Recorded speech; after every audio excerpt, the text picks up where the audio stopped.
ಭಾರೀ ಮಳೆಯಾಗಲಿದೆ ಅಂತ ಹವಾಮಾನ ಇಲಾಖೆ ಹೇಳಿದೆ. ಥಾಯ್ಲೆಂಡ್ ಮತ್ತು ದಕ್ಷಿಣ ಅಂಡಮಾನ್ ಸಮುದ್ರದಲ್ಲಿ ಕಡಿಮೆ ಒತ್ತಡದ ಪ್ರದೇಶ ಸೃಷ್ಟಿಯಾಗಿದೆ.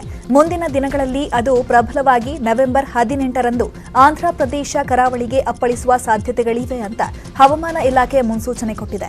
ಅಲ್ಲದೆ ಕಡಿಮೆ ಒತ್ತಡ ಪ್ರದೇಶದಿಂದಾಗಿ ಸೋಮವಾರದವರೆಗೆ ಅಂಡಮಾನ್ ನಿಕೋಬಾರ್ ದ್ವೀಪಗಳಲ್ಲಿ ಭಾರೀ ಮಳೆಯಾಗಲಿದೆ. ನವೆಂಬರ್ 18ರಂದು ಆಂಧ್ರಪ್ರದೇಶದಲ್ಲಿ ಭಾರೀ ಮಳೆಯಾಗುವ ಸಾಧ್ಯತೆಗಳಿವೆ. ಪವರ್ ಸ್ಟಾರ್ ಪುನೀತ್ ಬಾಲ್ಯದ ಗೆಳೆಯ ಕುಳ್ಳ ನಾಗರಾಜ್ ನೆನಪಿನ ಬುತ್ತಿ ಬಿಚ್ಚಿಟ್ಟಿದ್ದಾರೆ. ಅಪ್ಪುಗೆ ಬಾಲ್ಯದಲ್ಲಿ ಈಜ್ ಕಲಿಸಿದ್ದು, ಬೈಸಿಕಲ್ ಹೊಡೆಯುವುದನ್ನು ಕಲಿಸಿದ್ದು ಚಡ್ಡಿ ದೋಸ್ತ್ ಕುಳ್ಳ ನಾಗರಾಜ್. ಬಾಲ್ಯದಲ್ಲಿ ಪುನೀತ್ ಗಾಜನೂರಿಗೆ ಹೋದಾಗಲೆಲ್ಲ ಕುಳ್ಳ ನಾಗರಾಜ್ ಜೊತೆ ಆಟವಾಡ್ತಿದ್ರಂತೆ. ಅಲ್ಲದೆ ಅಕ್ಟೋಬರ್ 30ಕ್ಕೆ ಗಾಜನೂರಿಗೆ ಬರ್ತೀನಿ ಅಂದಿದ್ರಂತೆ.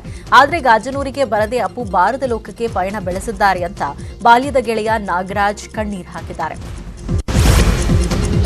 ಪುನೀತ್ ಅಗಲಿಕೆಯ ನೋವಲ್ಲೂ ನಟ ಶಿವರಾಜ್ಕುಮಾರ್ ಬೆಂಗಳೂರಿನ ಗಾಂಧಿನಗರದ ಅನುಪಮ ಚಿತ್ರಮಂದಿರದಲ್ಲಿ ಅಭಿಮಾನಿಗಳ ಜೊತೆಗೆ ಸಿನಿಮಾ ವೀಕ್ಷಣೆ ಮಾಡಿದ್ದಾರೆ. ಬಳಿಕ ಮಾತನಾಡಿದ ಶಿವಣ್ಣ, ಫ್ಯಾನ್ಸ್ ಜೊತೆ ಸಿನಿಮಾ ನೋಡಿದ್ದಕ್ಕೆ ಖುಷಿಯಾಗಿದೆ. ಅಭಿಮಾನಿಗಳನ್ನ ನೋಡಿದ್ರೆ ಅಪ್ಪು ನೋಡಿದಂತಾಗುತ್ತೆ. ಪುನೀತ್ ಅಭಿಮಾನಿಗಳ ಮನಸ್ಸಿನಲ್ಲಿ ಯಾವಾಗಲೂ ಇರ್ತಾರೆ ಅಂತ ಭಜರಂಗಿ 2 ವೀಕ್ಷಣೆ ಬಳಿಕ ನಟ ಶಿವರಾಜ್ಕುಮಾರ್ ಹೇಳಿಕೆ ಕೊಟ್ಟಿದ್ದಾರೆ. ಅಪ್ಪು ಹೋಗಿಲ್ಲ, ನಮ್ಮಲ್ಲೇ ಇದ್ದಾರೆ, ನಮ್ಮ ಮನಸ್ಸಲ್ಲಿದ್ದಾರೆ, ಎಲ್ಲರ ಮನಸ್ಸಲ್ಲಿದ್ದಾರೆ. ನಮ್ಮ ಮನಸ್ಸಿನಂತ ಪ್ರತಿಯೊಬ್ಬರು ಅಭಿಮಾನಿಗಳ ಮನಸ್ಸಲ್ಲಿದ್ದಾರೆ. ಇವತ್ತು ಜನಗಳ ಜೊತೆ ನೋಡಬೇಕಂತ, ಯಾಕಂದರೆ ಅವ್ರಿಗೂ ಅಷ್ಟೇ, ಅಪ್ಪುಗೂ ಅಷ್ಟೇ ತುಂಬ ಆಸೆ ಇತ್ತು ನೋಡಬೇಕು ಸಿನಿಮಾ ಅಂತ. ಅವತ್ತು 29 ತಾರೀಕು ಪಿಕ್ಚರ್ನ ಲೋಡ್ ಮಾಡಿಸಿ ಮನೆಯಲ್ಲಿ ನೋಡ್ತೀನಿ ಅಂತ ಹೇಳಿದ್ದರು. ಚಾಮರಾಜನಗರ ಜಿಲ್ಲೆಯ ಕೊಳ್ಳೇಗಾಲ ಪೊಲೀಸರು ಪುನೀತ್ ರಾಜ್ಕುಮಾರ್ಗೆ ಶ್ರದ್ಧಾಂಜಲಿ ಸಲ್ಲಿಸಿದ್ದಾರೆ. 500ಕ್ಕೂ ಹೆಚ್ಚು ಜನರಿಗೆ ಖುದ್ ಪೊಲೀಸ್ ಅವರೇ ಅನ್ನ ಸಂತರ್ಪಣೆ ಮಾಡಿದ್ರು. ಈ ಮೂಲಕ ನಮ್ಮನ್ನ ಅಗಲಿದ ಅಪ್ಪುಗೆ ಪೊಲೀಸರು ಗೌರವ ಸಮರ್ಪಿಸಿದರು. ಕೊಪ್ಪಳ ತಾಲೂಕಿನ ಇರಕಲ್ಗಡ ಗ್ರಾಮದ ಮಂಜುನಾಥ್ ಮೀನಾಕ್ಷಿ ದಂಪತಿಗೆ ಗಂಡು ಮಗು ಜನನವಾಗಿದೆ. ತಮಗೆ ಜನಿಸಿದ ಮಗುವಿಗೆ ದಂಪತಿ ಜೂನಿಯರ್ ಅಪ್ಪು ಎಂದು ನಾಮಕರಣ ಮಾಡಿದ್ದಾರೆ. ಅಪ್ಪು ಮಣ್ಣಲ್ಲಿ ಮಣ್ಣಾಗಿದ್ದ ದಿನವೇ ಮೀನಾಕ್ಷಿ ಗಂಡು ಮಗುವಿಗೆ ಜನ್ಮ ನೀಡಿದ್ರು. ಮಗು ಜನಿಸಿದ 24 ದಿನಕ್ಕೆ ಜೂನಿಯರ್ ಅಪ್ಪು ಎಂದು ನಾಮಕರಣ ಮಾಡಿ ದಂಪತಿ ಅಭಿಮಾನ ಮೆರೆದಿದ್ದಾರೆ.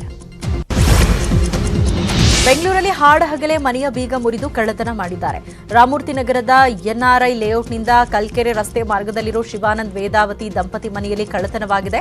ಕಳ್ಳರು ಮನೆಯಲ್ಲಿದ್ದ ಲಕ್ಷಾಂತರ ರೂಪಾಯಿ ಮೌಲ್ಯದ ಚಿನ್ನಾಭರಣವನ್ನ ಕದ್ದು ಎಸ್ಕೇಪ್ ಆಗಿದ್ದಾರೆ. ಬೆಳ್ಳಿ ಆಭರಣ ಮುಟ್ಟದೆ ಕೇವಲ ಬಂಗಾರ ಮಾತ್ರ ಕಳ್ಳರು ಕದ್ದೊಯ್ದಿದ್ದಾರೆ. ರಾಯಚೂರಿನ ಹಟ್ಟಿ ಚಿನ್ನದ ಗಣಿಯಲ್ಲಿ ಅಗ್ನಿ ಅವಘಡ ಸಂಭವಿಸಿದೆ. ಅವಘಡದಲ್ಲಿ 500ಕ್ಕೂ ಹೆಚ್ಚು ಹಳೆ ಟೈರ್ಗಳು ಭಸ್ಮವಾಗಿದೆ. ಲಿಂಗಸಗೂರು ತಾಲೂಕಿನ ಹಟ್ಟಿ ಚಿನ್ನದ ಗಣಿಯಲ್ಲಿ ಈ ಘಟನೆ ಸಂಭವಿಸಿದೆ. ವಿಲೇಜ್ ಶಾಫ್ಟ್ಸ್ನಲ್ಲಿ ಕಸಕ್ಕೆ ಹಚ್ಚಿದ್ದ ಬೆಂಕಿಯಿಂದ ಅಗ್ನಿ ಅವಘಡ ಉಂಟಾಗಿದೆ. ಬೆಂಕಿ ನಂದಿಸಲು ಅಗ್ನಿಶಾಮಕ ಸಿಬ್ಬಂದಿ ಹರಸಾಹಸಪಟ್ಟರು. ಬೆಂಕಿ ಅವಘಡದ ಸ್ಥಳದ ಪಕ್ಕದಲ್ಲೇ ಮದ್ದಿನ ಮನೆ ಇರೋದ್ರಿಂದ ಕೆಲಕಾಲ ಆತಂಕದ ವಾತಾವರಣ ನಿರ್ಮಾಣವಾಗಿತ್ತು.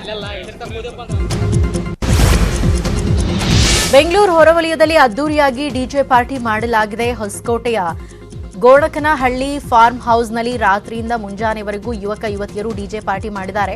ಡಿವೈಎಸ್ಪಿ ಉಮಾಶಂಕರ್ ನೇತೃತ್ವದಲ್ಲಿ ಡಿಜೆ ಪಾರ್ಟಿ ಮೇಲೆ ಹೊಸಕೋಟೆ ಪೊಲೀಸರು ದಾಳಿ ಮಾಡಿದ್ದಾರೆ. ಪಾರ್ಟಿಯಲ್ಲಿ 18 ಯುವಕರು ಹಾಗೂ 7 ಯುವತಿಯರು ಭಾಗವಹಿಸಿದ್ರು. ಎಲ್ಲ ಯುವಕ ಯುವತಿಯರನ್ನ ವಶಕ್ಕೆ ಪಡೆದು ಹೊಸಕೋಟೆ ಪೊಲೀಸರು ವಿಚಾರಣೆಯನ್ನು ನಡೆಸ್ತಾ ಇದ್ದಾರೆ.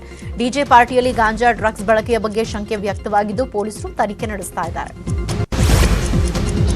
ವಿಜಯಪುರದಲ್ಲಿ ಮಾಜಿ ಸಚಿವ ರಮೇಶ್ ಜಾರಕಿಹೊಳಿ ಬಿಜೆಪಿ ಶಾಸಕ ಬಸನಗೌಡ ಯತ್ನಾಳ್ ಭೇಟಿಯಾಗಿದ್ದಾರೆ. ನಗರದ ಹೊರಭಾಗದಲ್ಲಿರೋ ಶಾಸಕ ಬಸನಗೌಡ ಯತ್ನಾಳ್ ತೋಟದ ಮನೆಯಲ್ಲಿ ಇಬ್ಬರು ರಹಸ್ಯವಾಗಿ ಸುಮಾರು 1 ಗಂಟೆಗಳ ಕಾಲ ಹೆಚ್ಚು ಚರ್ಚೆಯನ್ನ ಮಾಡಿದ್ದಾರೆ. ಇಬ್ಬರು ಬಿಜೆಪಿ ನಾಯಕರ ಮೀಟಿಂಗ್ ರಾಜಕೀಯ ವಲಯದಲ್ಲಿ ಭಾರೀ ಚರ್ಚೆಗೆ ಗ್ರಾಸವಾಗ್ತಿದೆ.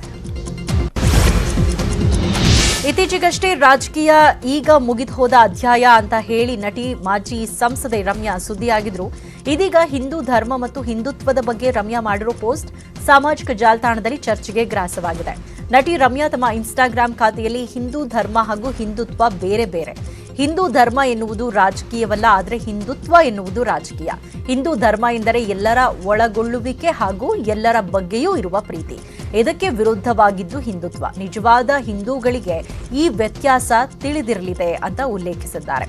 ರಮ್ಯಾ ಅವರ ಈ ಪೋಸ್ಟ್ ಅನ್ನ ವಿರೋಧಿಸಿ ಹಾಗೂ ಬೆಂಬಲಿಸಿ ಸಾವಿರಾರು ಜನರು ಪ್ರತಿಕ್ರಿಯೆ ನೀಡಿದ್ದಾರೆ. ಇನ್ನುಳಿದ 10 ಪ್ರಮುಖ ಸುದ್ದಿಗಳನ್ನು ನೋಡೋಣ. ಸ್ಮಾಲ್ ಬ್ರೇಕ್ ಆದ್ಮೇಲೆ